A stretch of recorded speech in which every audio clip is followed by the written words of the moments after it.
Good Monday morning to everyone. I'm sure that you've all had a weekend full of everyone talking about the debate and what happened with Joe Biden, a terrible outing for that debate, and all of the nonsense going on about asking him to step down, and all of the talk of Joe Biden not allowing that to happen. Today she shows up on the cover of Vogue magazine, and I figured that there was something going on there because she's been dressing a little bit better as we see more and more of her. She used to dress like a cartoon figure, and then all of a sudden she's wearing nice clothing, and we know now that that a byproduct of doing business with Vogue is that you get some nice clothing out of it and packages of goodies. Jill is never going to want to give up the fact that she has Air Force One and all of the glitterati that she has been surrounded by, and the meeting and playing with certain celebrities and these state dinners, all the trimmings that go with the presidency of the United States. She's enjoying. Joe doesn't understand what's going on around him most of the time, and for her to push him through this has been unbelievable. She's getting a lot of press in the last 3 days or 4 days since the debate. And we'll see what happens, but she is in no way going to let Joe not run. And I guess he's on board with that for what it's worth. But the big news today is the Supreme Court sends Trump immunity case back to the lower courts, but made a decision that the Supreme Court said that they have absolute immunity for anything they've done while President of the United States under official acts, and non-official acts are not protected by this. So they're sending it back to the lower courts and telling them to figure out what's going on. But the byproduct of all of this is this January 6th trial that's due to take place will not occur before or ever the election, which is good news for Donald J. Trump. The bad news for Joe Biden is that leaders around the world are abuzz about his performance in this debate that took place last Thursday night. The in and out of it all is that he lost and he lied, but the legacy media in this country is just going to tell you about all of Trump's lies during it, but omit anything that Joe Biden may have lied about, such as that he's endorsed by the Border Patrol. What a joke that is, because we have a huge border problem in these United States today. We all know this. And for the first time, many people who tuned into this debate saw exactly what Joe Biden is like in real time. So the matter of the White House coming out and saying that these films are all cheap fakes that have been dealt with is a lie, number one. And number two, now everyone sees it in real time. This man is not capable of holding the position that he is currently in. It's just not right.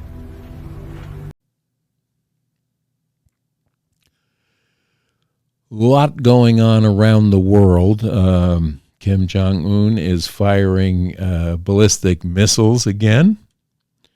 4 went out yesterday. Xi Jinping has been dialing in to what he can get away with between now and Election Day, because he saw the strength of one candidate against the weakness of another, and they will go after the weakness rather than deal with the strength side. There's no debating that. Don't forget that they have a pact going on between China and Putin, Russia. Same kind of a deal was cut by Putin with Kim Jong-il. And you know that Iran will side up with all of these people because that's where they're selling their oil right now. They're not going to do anything to jeopardize the windfall that they've come on to as a result of our government canceling the oil production and pipelines in this country and cutting back on all energy sources, which has made Iran wealthy again. Nip it in the bud.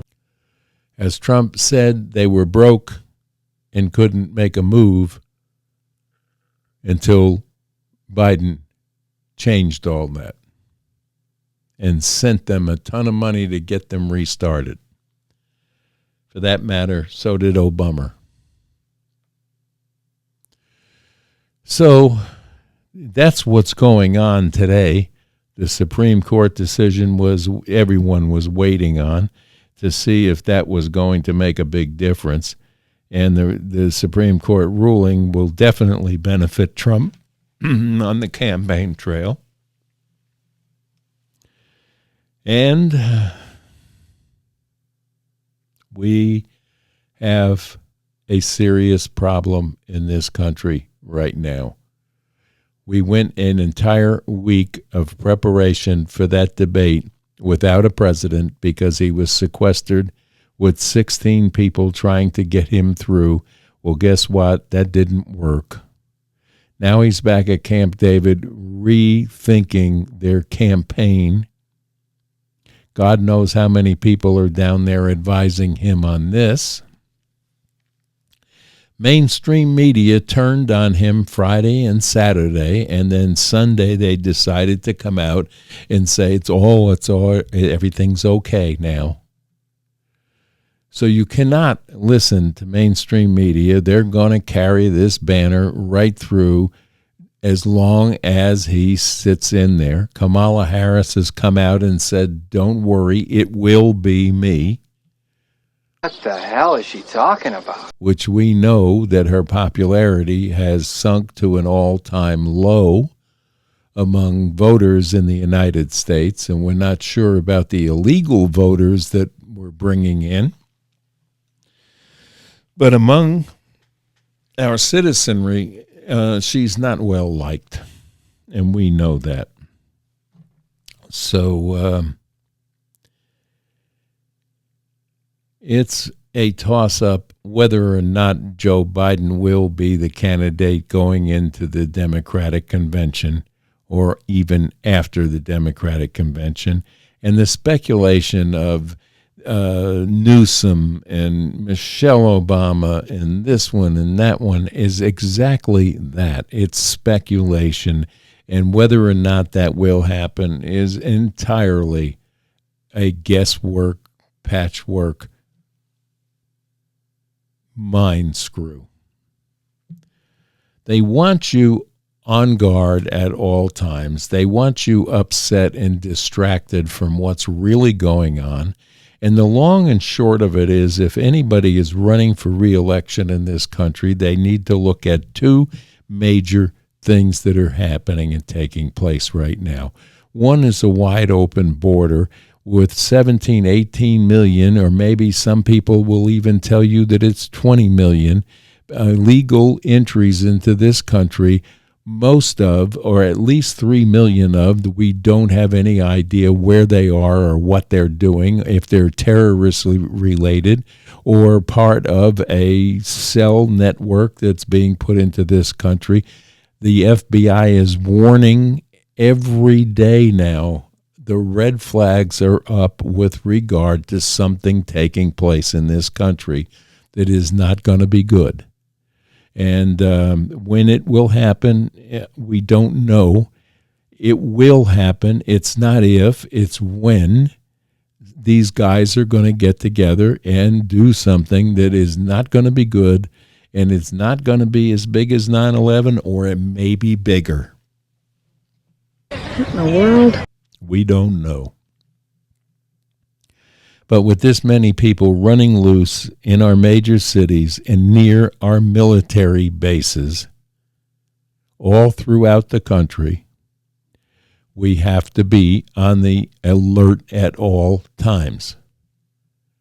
And we have a lawless situation right now that doesn't allow the police to do their job, and we need to close this border. It's a plain and simple fact. Don't get lost in the minutia of how many you're going to be deported and how many you're going to do this and how many you're going to do that. It's not the important thing right now. The important thing is that we have an election that takes place in the fashion that it's supposed to take place and on time.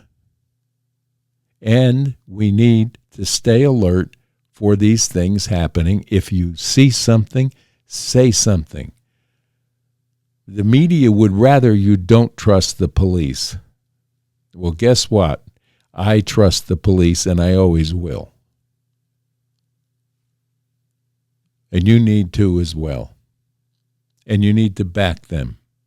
And if you see somebody doing harm to a police car or police people, do something about it. We have lost the ability to be protective of the things we should be protective of in this country, and we need to get it back. We need to take a foothold and say what we really mean, not what we're told to say or what we're allowed to say. This is wrong, and this is what we need to fight back against. Now, this morning, it comes out that Joe is going to give the Haitians that he's flying into the interior of our country, bypassing the southern border, all work permits. How is this right? Why are we taking care of Haitians over our veterans and our own population of legitimate citizens? What do we owe Haiti? What do we owe the Ukraine? For that matter, what do we owe Europe? We've bailed them out twice.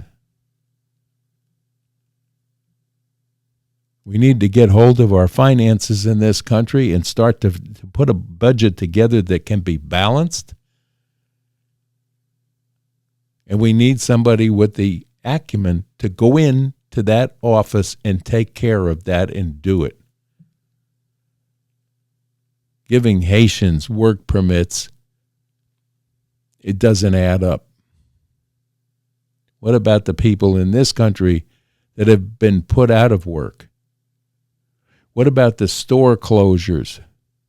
What about the corporations that are cutting back and laying off people? When you have stores like Red Lobster closing a number of stores throughout the country, not to mention several other fast food restaurant chains that have cut back and closed and had store closures throughout the country. Not to mention the small stores such as the dollar stores that have been hit so badly with shoplifting that they can't afford to keep their doors open. What are we doing about that? And this guy stands up at this debate and tells you what a great job he's done. Yes, he destroyed Medicaid. He's on to destroying Social Security. This is true. News media cannot be trusted. Most of the people that are on this platform will try to sift through things of that nature to get to you with some monicum of truth, while the mainstream media and the White House press correspondent lies through their teeth to the public. It's all out in the open now. And yes, the Democratic Party has to be panicking now, especially with their second chance at putting their opponent out of the running has just been quilled by the Supreme Court. So there won't be a J6 trial coming up before the election. That has to have them jumping out of windows today. I can't wait to hear what the White House press secretary has for an excuse for this. Maybe she'll have a cold today and can't tell you anything about it. Or tell you how, as they always do, tell you how wrong the Supreme Court is. Like they're so smart. Well, we know differently now, and we know what's going on. We see it, we hear it, and we know they can't fool us any longer.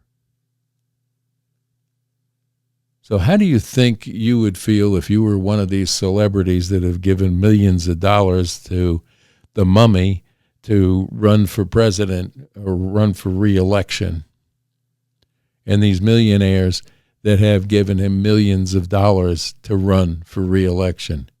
You got to feel pretty stupid after watching him in that debate the other night.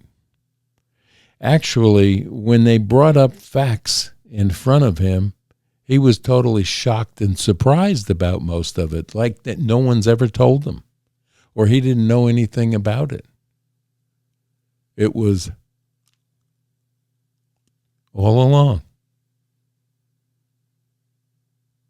You cannot convince me that this man is running this government as president of the United States. There has to be a ton of minions behind him making the decisions, and they're all bad decisions that have been made. So put that in your pocket come election day. You have to see this now. Everyone has seen it firsthand. There's no more covering it up now. There's no more telling you that they're cheap fakes. The cheap fake there was on the right-hand side of that stage. That was the cheap fake. And we all know it now. So with that, enough politics. You needed to know this. I just got the news that the Supreme Court decision came out within hours of this broadcast. So we've had a very wet, rainy weekend.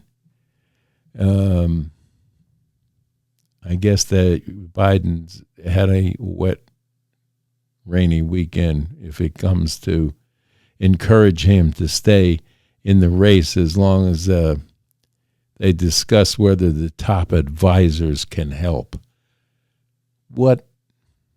The top advisors are the ones that are running this country under the orders of Obama. And we all know this now. How do you think he feels after watching Joe stumble through a debate?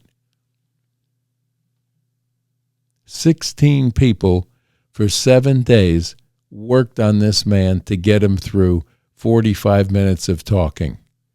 But because it wasn't between the hours of 10 and 4 in the afternoon, he couldn't function. God bless him. Dementia is not a funny thing to watch, but neither is having a president with his finger on the nuclear codes collapsing in front of your very eyes. So that's it for Monday's broadcast. We'll be back to you tomorrow with more news and what's going on, but I'm sure that this is good news for the Trump campaign, that there won't be a trial before the election on this J6 thing anyway. Of course, we have Mershon in New York and that idiot DA that is still going to be doing sentencing in the next couple of weeks. That ought to be fun to watch again. And God knows what they're going to come up with, but we have to pray for him because this is just so unfair, and it's getting worse. And most of the unfairness, unfortunately, too, is we don't hear from RFK Jr. or any of the other supposed candidates that are running for this office. And I think that is extremely unfair, and I think that's a product of what the Democratic Party is controlling. I'd like to hear more from RFK Jr. I'm sure you would too, because you have a decision to make. And there's a whole lot of undecided people in this country that need to know and hear from everyone that's going to be on the ballot that they're going to be voting on. Why is this a hard thing to understand for this election committee to decide? So hope and pray that everything stays at least safe for the next 4.5 months that we have to put up with this. And God is the answer for a lot of things, and especially right now. We have to pray for this country. We have to pray for the people that are in charge of running this country, and we have to pray that we all make it. And we also don't want to see World War III start up because of one person's inability to do their job. And with that, I'm going to say, God bless you all. We will see you here on Tuesday. And stay safe. Remember, keep your wits about you and watch what's going on around you at all times. It's very important now. So with that, I'm going to say bye-bye. See you tomorrow.